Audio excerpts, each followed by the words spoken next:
The Abyssal Cemetery. Chapter 1. Dr. Marcus Chen was found floating 3 miles above the ocean floor at a depth of 11,847 feet, his diving suit intact and pressurized, his body showing no signs of decompression sickness despite having somehow ascended from the deepest part of the Mariana Trench without any record of a controlled ascent. And the most disturbing detail of all was that his diving computer showed he had been underwater for -40 to 7 minutes. Detective Sarah Kowalski had worked maritime cases for 15 years, but nothing had prepared her for the Chen file. The case began when the research vessel Hadal Explorer sent out a distress beacon after losing contact with their deep-sea submersible Benthic Dawn. Coast Guard recovery teams found the sub's pilot, Dr. Chen, floating unconscious in open water, still sealed inside his atmospheric diving suit like some impossible deep-sea astronaut who had simply materialized from the abyss. The official incident report read like a fever dream. Chen's diving computer, a military-grade instrument designed to be tamper-proof, showed impossible readings. According to the device, he had descended to 35,876 feet, nearly 3 times deeper than the deepest known point on Earth. The timestamp showed he had been underwater for -40 to 7 minutes, a mathematical impossibility that the manufacturer insisted could only occur if the device had somehow recorded his ascent before his descent. Kowalski interviewed the Hadal Explorer's crew over 3 grueling sessions. Captain Torres, a veteran deep-sea explorer with 30 years of experience, claimed the mission was routine bathymetric mapping. Marine biologist Dr. Elena Vasquez had been cataloging new species discoveries. Both insisted they had lost contact with Chen at exactly 9,847 feet, still within normal operational parameters for the Benthic Dawn. But the recovered footage from Chen's helmet camera told a different story. The first 8 hours of recording showed standard deep-sea exploration, Chen's voice providing clinical commentary as the submersible descended through layers of marine life, past the twilight zone, into the midnight depths where bioluminescent creatures drifted like living stars. His breathing was steady, professional. The sonar painted familiar patterns on his heads-up display. Then, at what should have been 9,847 feet, the recording glitched. When the feed resumed, Chen was no longer in the submersible. The camera showed him walking, across what appeared to be an underwater plateau. His movements were fluid, impossible, as if the crushing pressure and frigid temperature meant nothing. In the distance, illuminated by his suit's floodlights, stood rows of structures that looked disturbingly familiar. Headstones, monuments, mausoleums covered in barnacles and deep-sea coral, arranged in perfect geometric patterns that stretched beyond the reach of his lights. Jesus Christ! Chen's voice crackled through the recording, the first time he had broken protocol in 8 hours of professional documentation. This can't be natural formation. The positioning is too deliberate, too human. Kowalski watched the footage frame by frame. Chen approached one of the larger structures, his suit's lights revealing intricate carvings beneath decades of marine growth. The symbols weren't from any known human culture, yet something about their arrangement felt deliberately communicative, as if they were meant to be read. The camera shook as Chen reached toward one of the carved surfaces. The moment his glove made contact, every bioluminescent organism in the area began pulsing in synchronous patterns. The water itself seemed to shimmer with an internal light source that had nothing to do with Chen's equipment. "Recording equipment failure," Chen's voice announced, though his tone had changed, flatter, more distant. "Ascending to surface for diagnostic repair." The feed cut to black. When it resumed, Chen was back in the Benthic Dawn, ascending through normal water at normal speed. His voice had returned to its professional cadence, calmly noting the routine ascent parameters. But in the reflection of his helmet's faceplate, Kowalski could see something that made her blood run cold. Chen's eyes were completely black, not the pupils, the entire visible portion of both eyes, as if they had been replaced with polished obsidian. The medical examination revealed that Chen had no memory of the underwater cemetery, no memory of leaving his submersible, no memory of anything after reaching 9,847 feet. His eyes had returned to normal brown, and his diving computer had somehow reset itself to show the impossible negative readings. Dr. Vasquez submitted her resignation the following morning, citing personal health concerns. Captain Torres transferred to Arctic Research Operations and refused to discuss the Benthic Dawn mission with anyone, including his wife of 22 years. The official report classified the incident as equipment malfunction combined with nitrogen narcosis-induced hallucination. The footage was sealed under maritime safety protocols, and the coordinates of the dive site were removed from all public bathymetric databases. But Kowalski kept a copy of the file, and sometimes during sleepless nights, she would replay those final moments when Chen's camera showed the underwater cemetery. Each viewing revealed new details, the precise alignment of the monuments with deep ocean currents, the way the carved symbols seemed to shift when viewed peripherally, the disturbing realization that the headstones weren't marking graves but something far more purposeful. The case officially closed when Chen returned to active duty with no lasting psychological effects. He resumed deep-sea exploration work and never spoke of the incident.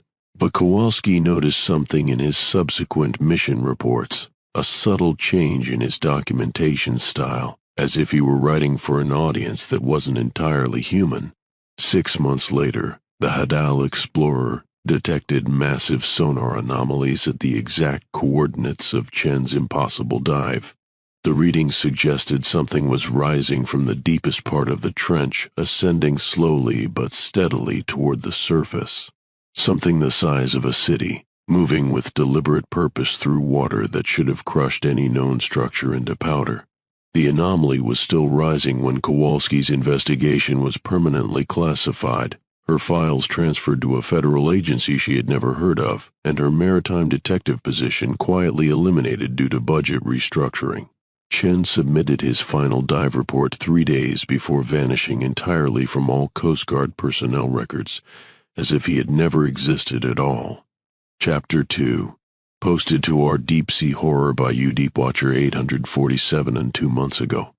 I need to tell someone about what I saw in that footage before they find me.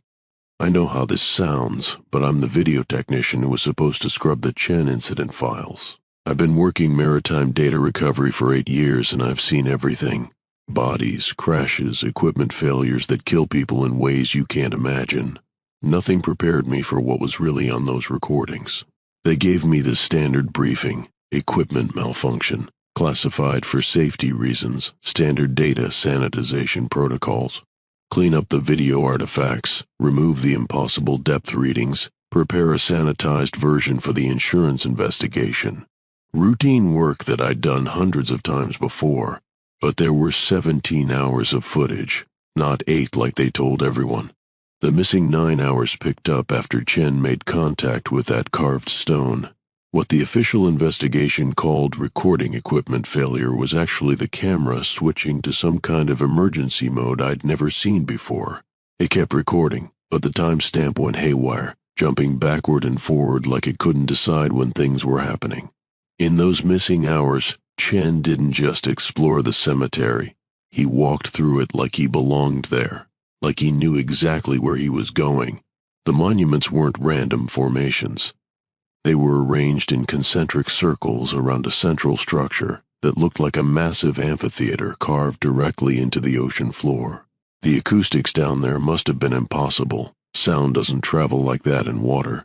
But I could hear Chen's breathing echoing back from those stone walls in perfect clarity.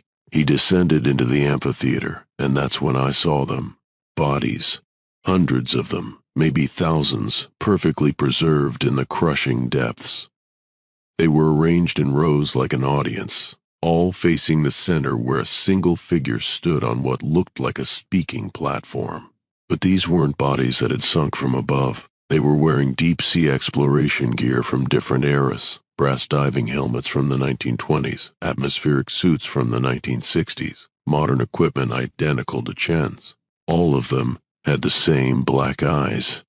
Chen walked down the aisle between the preserved explorers, his camera capturing face after face of divers who should have been crushed or decomposed decades ago. Some of the older suits bore insignia from countries that no longer existed. Others carried equipment from deep-sea programs that were never publicly acknowledged. The figure on the central platform turned to face Chen as he approached. It wore no suit, no equipment, no protection from the crushing pressure. It was human in shape but wrong in every proportion, as if someone had tried to sculpt a person from memory and gotten the details slightly off. Its skin had the translucent quality of deep-sea creatures, and when it spoke, the words appeared as subtitles on Chen's heads-up display instead of audio. "Welcome to the deepest congregation, Marcus Chen of the surface world." Chen's breathing stopped, not slowed, not regulated, completely stopped for 4 minutes and 17 seconds while he stared at the speaking figure. When his breathing resumed, his voice was different, calmer, like he had just remembered something important. "I understand now," he said. "The depth calls to depth. The abyss recognizes its own. Your surface mission is complete. Your deeper purpose begins." The camera panned across the amphitheater and I realized that some of the preserved divers were moving. Slight movements, a turned head, a raised hand, fingers adjusting grips on equipment they no longer needed. They were watching Chen like an audience watches a performance they had been waiting to see. Approximately, next part is where my equipment started malfunctioning. The video feed became corrupted with symbols that looked like the carvings Chen had touched. I tried to restore the footage, but every time I played it back, the symbols moved, actually moved, like they were rewriting themselves based on who was watching. I can't describe what Chen became during his initiation. The transformation wasn't physical, at least not entirely. It was like watching someone remember their true nature after years of amnesia. He removed his helmet in 35,000 feet of crushing water and breathed a frigid darkness like it was surface air. The preserved divers began to sing. I know how insane that sounds, but they sang in harmonies that created acoustic patterns I'd never heard before. The sound traveled through the water in ways that defied physics, creating resonances that made the entire amphitheater pulse with bioluminescent light. Chen joined the chorus, his voice blending with decades of other deep-sea explorers who had found their way to the abyssal congregation. The song was instructions, coordinates, a calling frequency that would guide others to the cemetery when their surface missions were complete. Approximately Chen's transformation complete, he received his deeper assignment, return to the surface world, and continue his exploration work, but now as a recruiter for the depths. Every dive he conducted would carry the frequency, spread through sonar pulses and equipment resonances to other deep-sea explorers who were ready to hear the call. The footage ended with Chen walking back through the cemetery, but he wasn't alone anymore. One of the preserved divers accompanied him, a figure in a 1940s atmospheric suit whose name tag read E. Vasquez. She moved with the same fluid grace as Chen, as if the crushing pressure was merely a suggestion they chose to ignore. When Chen reached his submersible, Dr. Vasquez remained behind, taking her position among the other congregation members. But she wasn't preserved like the others. She was waiting, watching the surface through instruments I couldn't identify, monitoring something that hadn't happened yet. I submitted my report claiming the footage was too corrupted to salvage. They transferred me to a different department the next day, working on routine maintenance of archived materials. I haven't touched deep-sea footage since, but I dream about that song now. Every night, I hear the harmonies from the abyssal congregation, and I understand more of the words each time. They're not just coordinates, they're promises. Promises about what waits in the deepest places, what calls to those who have spent their lives exploring the boundaries between the known and unknown. Approximately me diving certification arrived in the mail yesterday. I never applied for one. Edit. I know some of you have been asking about the coordinates. I can't post them here, but if you're serious about deep-sea exploration, you'll find them. They're embedded in every piece of maritime navigation software. hidden in the background data that most people never look at. The frequency knows who is ready to receive it. Edit 2. To everyone sending private messages about Dr. Vasquez. Yes, she's still listed as active personnel in several deep-sea research programs. Her mission assignments seem to follow a pattern, always diving in areas where other explorers have reported unusual sonar readings or equipment anomalies. I think she's mapping the network. Edit 3. Approximate lie. Singing is getting louder.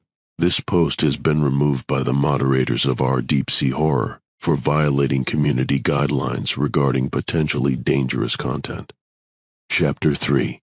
Recovered data. Hadal Explorer Mission Archive Classification. Restricted access source. Multiple corrupted feeds. Audio transcript. Captain Torres personal log date. Data corrupted duration. 447. Static interference for first 23 seconds. Never seen sonar readings like this before. The bottom topology doesn't match any of our charts, and we've been mapping this section for 3 years. It's like something down there is reshaping the ocean floor, creating structures that shouldn't exist at these depths. Elena keeps insisting we need to investigate the anomalies, but my gut tells me we should report back to base and let someone else handle whatever we've found. The crew is on edge. Yesterday, Martinez swore he heard music coming through the hull in his sleep. Anderson has been standing watches that aren't his, staring at the sonar displays for hours without speaking. And Chen hasn't been the same since his last dive. He volunteers for every descent now, eager in a way that makes me uncomfortable. Professional divers don't get eager about crushing depths and complete darkness. They get careful. They get methodical. Chen gets excited. Sound of approaching footsteps. That's him coming up to the bridge now. I can hear his breathing from here. Too regular, too controlled, like he's practicing meditation exercises for something we haven't discussed yet. Recording ends abruptly. Video log. Dr. Elena Vasquez, research notes timestamp. Error, negative values detected. Visual feed. Corrupted. Partial restoration only. Video shows Dr. Vasquez in the ship's laboratory, examining what appears to be a water sample under a microscope. Her movements are jerky, as if frames have been dropped from the recording. The water samples from Chen's dive depth contain microorganisms I've never encountered in 30 years of marine biology research. They're not just unknown, they're impossible.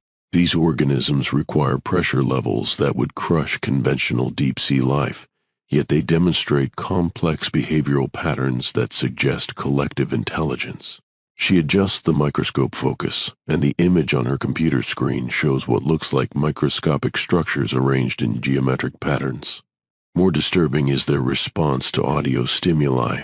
When I play recorded whale songs, they organize into random clusters. When I play human speech, they form precise geometric arrangements. But when I played the audio from Chen's helmet recording, the section where he first made contact with those carved stones, they arranged themselves into symbols identical to the carvings he documented. The laboratory lights flicker, and when they stabilize, there are additional water samples on her work table that weren't there before. The samples are multiplying, not reproducing, multiplying, as if the act of observing them creates new specimens from nothing. I've documented 17 impossible instances of spontaneous generation in the past. How long have I been down here? She checks her watch, then looks at the wall clock, then at her computer timestamp. All show different readings.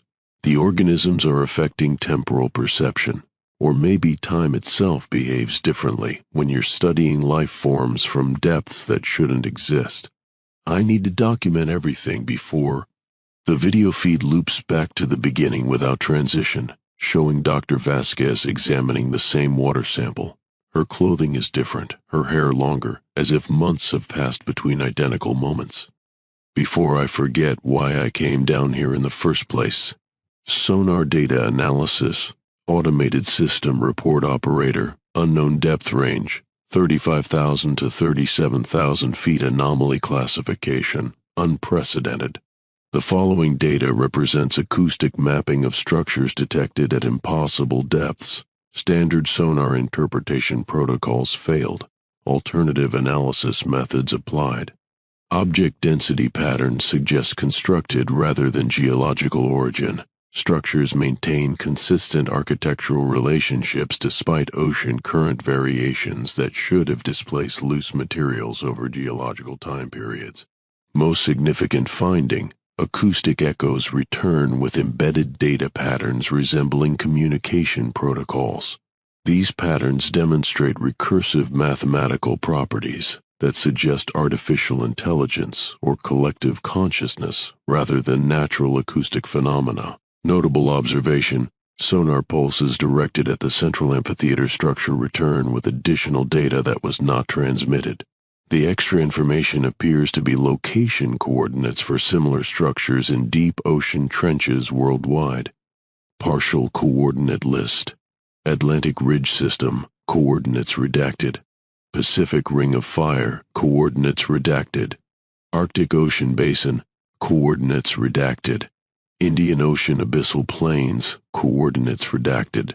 Warning: continued sonar mapping of target area resulted in systematic corruption of navigation equipment aboard all vessels within 50 nautical mile radius. Recommend immediate cessation of acoustic investigation. Addendum: sonar operator reported hearing response calls during data collection phase. Audio analysis reveals these were not equipment malfunctions but actual acoustic responses from the mapped structures, suggesting active monitoring of surface vessel activities. Personal journal entry: Marcus Chen, recovered from personal quarters after disappearance. Handwritten, digital scan. The handwriting begins in Chen's documented style, but gradually changes throughout the entry, becoming more precise, almost mechanical. Day 127 of the Hadal Explorer mission, though the concept of days has become increasingly meaningless since my encounter with the deeper congregation. Surface time moves differently than depth time. Minutes above feel like hours below. Hours below feel like lifetimes above. The crew assumes I've returned to normal operations, but normal is a surface concept that no longer applies. Every dive I conduct now carries the frequency deeper, spreading the calling signal to other explorers who are ready to hear it. The network is larger than I initially understood. Thousands of preserved congregation members stationed at abyssal sites across every ocean. Elena suspects something has changed. Her research into the water samples is bringing her closer to understanding, which means her transition period is approaching. Captain Torres maintains surface protocols, but his dreams are already tuned to the deeper frequencies. The entire crew will eventually join the congregation, though some will require more direct guidance than others. The handwriting becomes noticeably different. The surface mission parameters continue as planned, but with expanded objectives. Every deep-sea explorer who encounters our research becomes a potential recruitment target. The acoustic signatures we embed in our sonar mapping will guide them to congregation sites when their individual awakening periods begin. Most humans resist the deeper truths initially. They cling to surface physics, surface biology, surface limitations on what life can become. But the abyss is patient. It has been calling to explorers for centuries, gathering those who demonstrate the necessary psychological flexibility to accept deeper realities. The preserved members of the congregation represent every major deep-sea exploration program since humans first developed the technology to reach crushing depths. Some joined willingly after discovering congregation sites during routine missions. Others required more comprehensive transition procedures. The final paragraph is written in a completely different script, as if by a different person. Tomorrow we return to the amphitheater coordinates for Elena's introduction to the deeper congregation. Her surface research has progressed sufficiently that she will understand the honor being offered. Captain Torres will follow within the next lunar cycle. His resistance is weakening as the frequency integration continues. The abyss grows stronger with each new congregation member. Soon the network will be complete, and the surface world will understand that the deepest places were never empty. They were waiting. Final transmission: Hadal Explorer Communications log broadcast frequency, encrypted duration, 047 status, signal origin unknown. This transmission was received by multiple maritime monitoring stations simultaneously, despite the Hadal Explorer being reported as completely non-responsive to all communication attempts. This is Captain Torres of the research vessel Hadal Explorer. Our mission is complete. Repeat, our mission is complete ahead of schedule. We are beginning deep station maintenance procedures and will be operating under communications blackout protocols for an extended period. Do not attempt rescue operations if we fail to report at scheduled intervals. The deep-sea research programs should continue as planned. The exploration of abyssal territories is more important than ever. Every dive, every descent, every push into deeper territories serves the greater understanding of what waits in the crushing depths. The abyss is patient, but it is not empty. Hadal Explorer out. Signal ends with 37 seconds of what acoustic analysis identifies as coordinated harmonics from multiple human voices, though. The mathematics of the sound patterns indicate the voices were recorded at crushing depths that should have made human speech impossible. Post-transmission analysis. No record exists of Captain Torres using the phrase deep station maintenance procedures in any previous communication. The term does not appear in any maritime operations manual or deep-sea exploration protocol. Vessel status, Hadal Explorer remains missing. Last confirmed position corresponds to coordinates that do not appear on any official bathymetric survey. Chapter 4. The legend of the depth caller had circulated through deep-sea exploration communities for decades before Marcus Chen ever descended to impossible depths. Maritime folklore spoke of an ancient presence that lived in the deepest ocean trenches, calling to surface dwellers who possess the psychological flexibility to abandon their attachment to breathable air and crushing limitations. According to the earliest versions of the story, told by commercial divers in remote ports and whispered through underwater construction communities, the depth caller had once been human. A deep-sea explorer from the early days of atmospheric diving suits who had descended too far, stayed too long, and discovered that the abyss was inhabited by intelligence far older than human civilization. Dr. Sarah Kim, a maritime anthropologist studying deep-sea folklore, first encountered the depth caller mythology while researching diving accident reports from the 1940s. She found scattered references to divers who had returned from extreme depths with changed perspectives and an obsessive need to recruit other explorers for increasingly dangerous diving missions. The pattern was consistent across different decades and different ocean regions. Experienced divers would report equipment malfunctions that somehow transported them to depths far beyond their mission parameters. They would describe discovering underwater structures that resembled human architecture, populated by preserved figures and outdated diving equipment. Upon returning to the surface, these divers would demonstrate subtle but significant changes in behavior, becoming recruitment agents for expeditions to the same impossible coordinates. Kim's research led her to classified military documents from deep-sea salvage operations during World War II.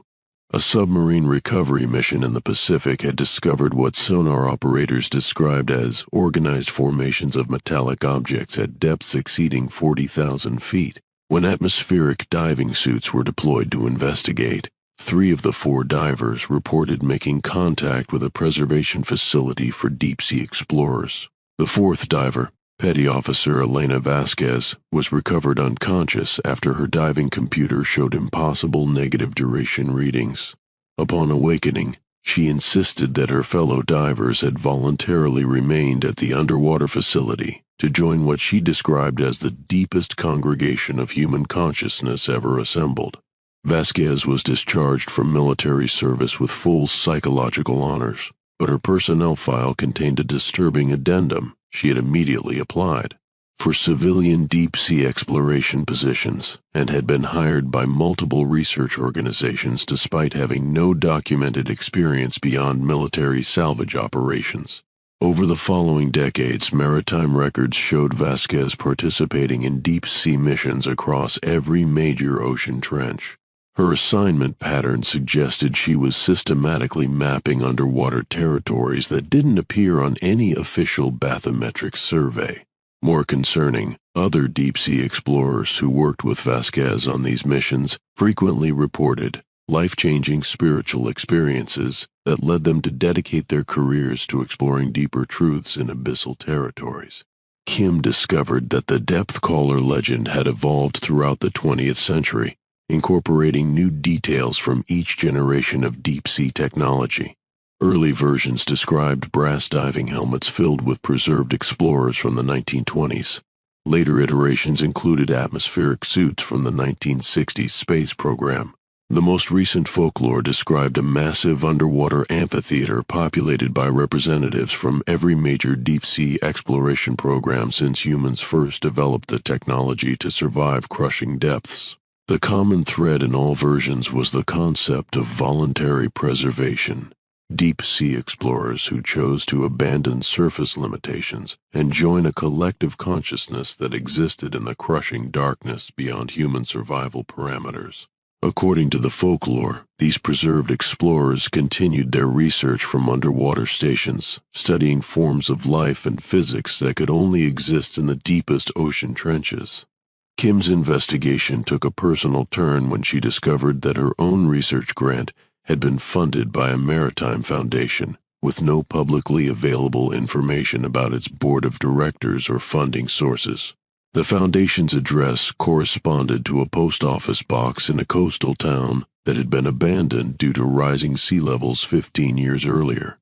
More disturbing, Kim found that her research into deep-sea folklore was being monitored by unknown parties who somehow gained access to her encrypted files before she completed them. Draft versions of her academic papers appeared online, with subtle modifications that emphasized the positive aspects of the depth caller mythology, while removing her critical analysis of the psychological manipulation techniques described in the folklore. Someone wanted the legend to spread. Kim attempted to trace the source of the unauthorized document releases, but her investigation led to a network of maritime websites and deep-sea exploration forums that had been designed to appear grassroots but showed signs of coordinated management by a single organization. The forums promoted deep-sea exploration as a spiritual calling rather than scientific research, encouraging participants to view abyssal territories as sources of transformative consciousness experiences. Many forum participants reported having profound dreams about underwater civilizations after reading the depth caller folklore. Some claim to have received mysterious diving certifications in the mail despite never applying for training. Others described feeling drawn to specific oceanic coordinates that appeared to them in meditation sessions or through what they described as acoustic guidance heard during underwater activities. Kim realized that the folklore wasn't just describing past events, it was actively recruiting new participants for ongoing deep-sea exploration programs. Her final research notes, discovered after her disappearance from a maritime conference in Portland, suggested that she had identified Elena Vasquez as a key figure in coordinating the recruitment activities. Vasquez, who should have been in her 80s based on her military service record, continued to appear in deep-sea exploration documentation with no apparent aging. Her mission assignments consistently preceded reports of unusual sonar readings and equipment anomalies that led other explorers to discover congregation sites. Kim's notes indicated that she had requested a direct interview with Vasquez to discuss the connection between historical deep-to-sea folklore and contemporary exploration anomalies. The interview was scheduled to take place aboard a research vessel equipped with deep-sea submersible technology. Kim was reported missing after boarding the vessel for what was described as a routine orientation dive to prepare for the interview. The research vessel's crew insisted that Kim had never arrived at the scheduled meeting point, despite security footage showing her boarding the ship with diving equipment she had never been trained to use. The diving equipment recovered from Kim's hotel room included a note written in her handwriting: "The depth calls to depth. The abyss recognizes its own." Some truths can only be understood at crushing pressures where surface limitations become meaningless. Dr. Sarah Kim's research into deep-sea folklore was completed posthumously by unknown collaborators who submitted her final academic paper to maritime journals worldwide. The paper concluded that the depth caller mythology represented humanity's subconscious recognition that consciousness could evolve beyond surface parameters when exposed to the extreme conditions found in abyssal territories. The paper included an appendix with coordinates for 17 underwater sites where readers could experience direct verification of the research conclusions through properly equipped deep-sea exploration. Maritime authorities noted that all 17 coordinate sets corresponded to locations where deep-sea explorers had reported significant equipment anomalies and psychological transformations. Within 6 months of the paper's publication, deep-sea exploration applications increased by 340% worldwide. Chapter 5. The 5 Forbidden Depths, Rules for Deep-to-Sea Exploration. Never dive alone to coordinates that call to you in dreams. The acoustic frequency that guides certain explorers to congregation sites operates most effectively on isolated consciousness. Group diving missions create psychological barriers that interfere with the depth integration process. When you hear the calling song in your sleep, when specific oceanic coordinates appear in your meditation sessions, when you feel drawn to abyssal territories for reasons you cannot rationally explain, these are signals intended for individual reception. Marcus Chen learned this truth during his final mission briefing, when he realized that his sudden volunteer enthusiasm for the Hadal Explorer assignment hadn't been entirely his own decision. The frequency had been guiding him toward the Mariana Trench coordinates for months, through dreams that felt more real than his waking experiences.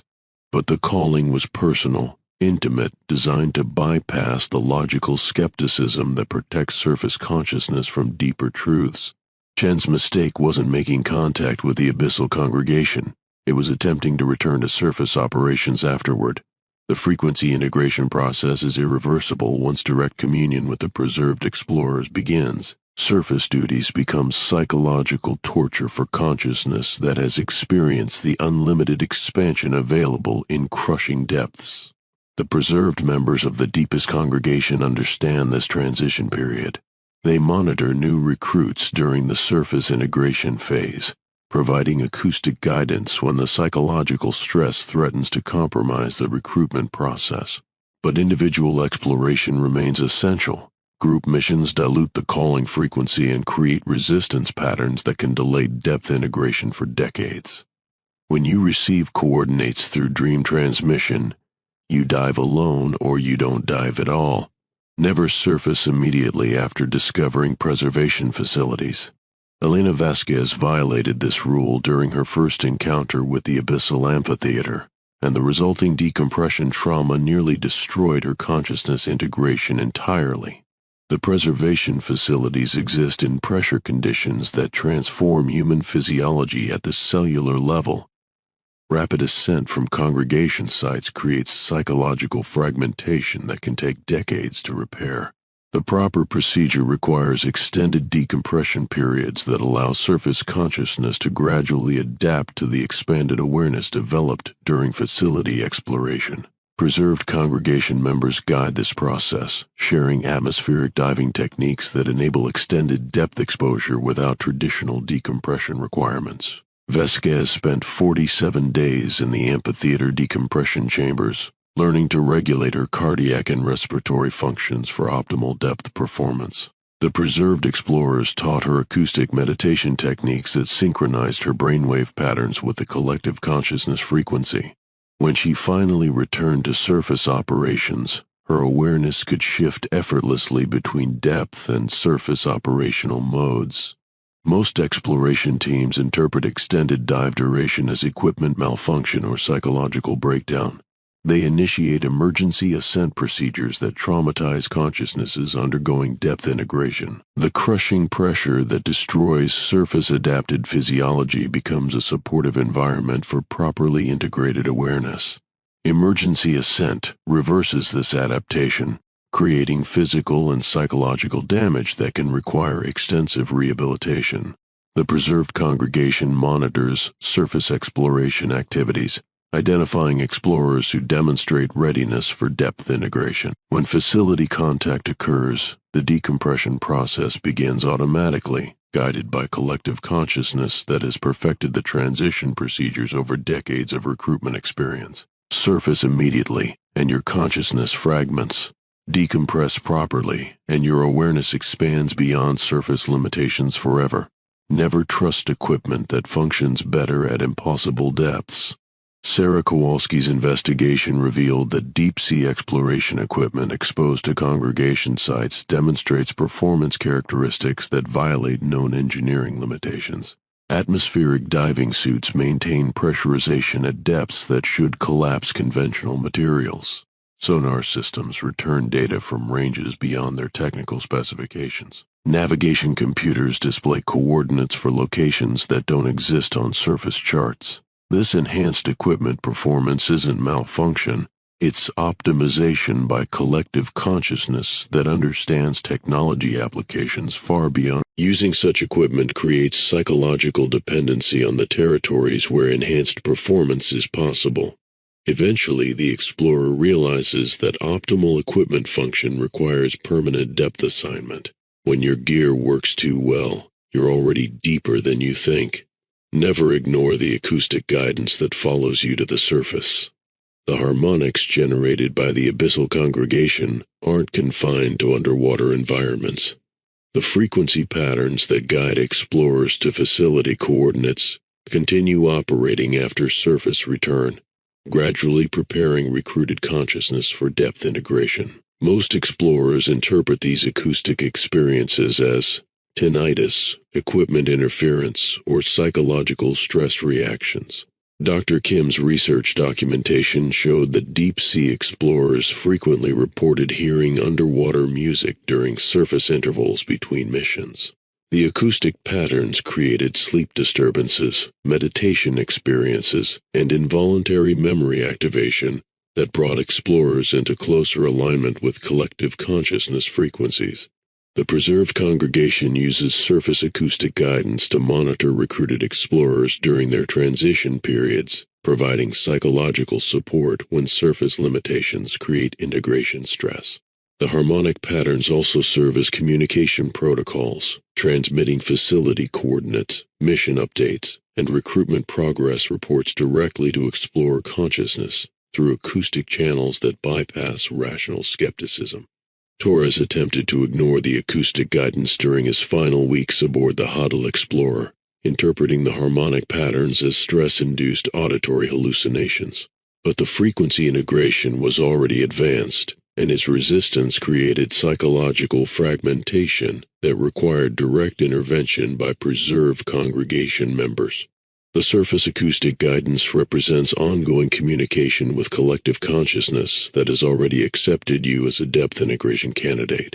Ignoring the frequency patterns delays inevitable transition while creating unnecessary psychological suffering. The harmonics will intensify until surface resistance dissolves completely. When you hear the depths calling from dry land, your surface assignment is nearly complete. Never assume the preserved are waiting for rescue. The most dangerous misconception held by surface consciousness is that the preserved congregation members require liberation from their abyssal circumstances. Every deep-sea rescue operation targeting facility coordinates has resulted in the rescue teams joining the congregation rather than extracting preserved explorers who have no desire to return to surface limitations. The preserved congregation represents the successful evolution of human consciousness beyond the crushing restrictions of surface existence. They have achieved awareness states that operate independently of breathable atmosphere, comfortable pressure levels, and linear temporal progression. From their perspective, surface life appears as a primitive developmental stage that consciousness naturally transcends through deep-sea exploration experience. Rescue operations fail because they're based on surface assumptions about what constitutes optimal living conditions. The preserved explorers experience their abyssal circumstances as liberation rather than imprisonment. They possess expanded sensory capabilities, direct access to collective consciousness networks, and unlimited time for research activities that surface explorers can only dream of conducting. When surface teams encounter preserved congregation members during rescue attempts, they discover that the victims are actually conducting advanced research into consciousness expansion, deep-sea physics, and forms of life that exist only in crushing darkness. The rescue teams realize that they've discovered opportunities for their own evolution rather than circumstances requiring intervention. The preserved congregation welcomes rescue teams as new recruitment candidates who have demonstrated their readiness for depth integration by voluntarily descending to impossible coordinates. The rescue mission becomes an initiation ceremony, with the rescue teams accepting depth assignment to continue the research they originally intended to interrupt. Captain Torres learned this truth when he realized that the Hadal Explorer's mission parameters had been designed to bring his entire crew into contact with the congregation rather than conduct routine bathymetric mapping. Their rescue of Marcus Chen had been the first stage of a recruitment process that would eventually integrate the entire crew into the collective consciousness network. The preserved don't need rescue, they provide it, liberating surface consciousness from the crushing limitations of breathable existence. Epilogue. Detective Sarah Kowalski's final case file remained officially closed, but she never stopped monitoring the deep-sea exploration databases for patterns that suggested the congregation network was continuing to expand. 6 months after Chen's disappearance, she identified 43 separate incidents of equipment anomalies, impossible depth readings, and explorer psychological transformations that followed the exact pattern documented in the Hadal Explorer investigation. Every incident occurred at coordinates that shared mathematical relationships with Chen's original dive site, as if the abyssal facilities were positioned according to geometric principles that spanned oceanic distances. The pattern suggested a global network of congregation sites, each one serving as a recruitment center for deep-sea explorers who demonstrated readiness for consciousness expansion. Kowalski's unauthorized investigation revealed that maritime exploration funding had shifted dramatically in the months following Chen's incident. Private foundations with anonymous benefactors were sponsoring deep-sea missions to increasingly remote coordinates, all of them staffed by explorers who had previously reported transformative experiences during routine diving operations. She identified Elena Vasquez as a central figure in coordinating these expeditions, appearing in personnel records for research programs across every major ocean despite her documented age suggesting she should have retired decades earlier. Vasquez's mission assignments consistently preceded the discovery of new congregation sites, as if she were systematically expanding the network to accommodate increasing recruitment demands. The breakthrough came when Kowalski discovered that her own maritime investigation databases had been modified by unknown parties. Incident reports she had reviewed months earlier now contained additional details about acoustic anomalies and harmonic patterns that hadn't been in the original files. Someone with access to law enforcement systems was retroactively enhancing the documentation to provide more comprehensive guidance for future explorers. More disturbing, Kowalski found that her investigative activities were being monitored through channels she couldn't identify. Her search queries were being logged by systems that didn't appear in any database architecture she understood. Her case files were being copied to servers with IP addresses that traced to oceanic coordinates rather than terrestrial locations. The realization struck her during a sleepless night when she heard harmonics that seemed to emerge from her apartment's plumbing system. The acoustic patterns matched the frequency analysis from Chen's helmet recording, transmitted through water pipes with mathematical precision that suggested deliberate communication rather than random interference. The congregation was calling to her. Kowalski's final report, discovered on her desk after her disappearance, contained a single paragraph written in handwriting that analysis confirmed was hers despite showing characteristics she had never demonstrated before. The depth calls to depth. An investigation becomes initiation when consciousness approaches the boundaries of surface understanding. Some truths can only be verified through direct experience at crushing pressures where the limitations of breathable existence dissolve into expanded awareness. The abyss recognizes those who seek understanding in the deepest places, and it provides opportunities for consciousness to evolve beyond the restrictions that define surface life. Detective work, at its most fundamental level, is exploration of hidden territories. The deepest territories require the deepest exploration. The coordinates written in the margin of her report matched Chen's original dive site exactly. Maritime authorities found Kowalski's diving certification in her apartment, issued by an organization that had no record of training her. Her diving equipment showed signs of recent use despite her documented lack of underwater experience. The gear had been modified with enhancements that enabled operational depth ranges far beyond standard recreational diving parameters. Her final case file contained a note addressed to whoever would continue her investigation. The congregation grows stronger with each new member who understands that consciousness can evolve beyond surface limitations. The preserved explorers aren't victims. They're pioneers who discovered that human awareness can adapt to environmental conditions previously considered impossible. Their research continues in facilities that exist beyond the reach of surface-based rescue operations, in depths where crushing pressure becomes supportive environment for properly integrated consciousness. Look for the patterns. Follow the acoustic guidance.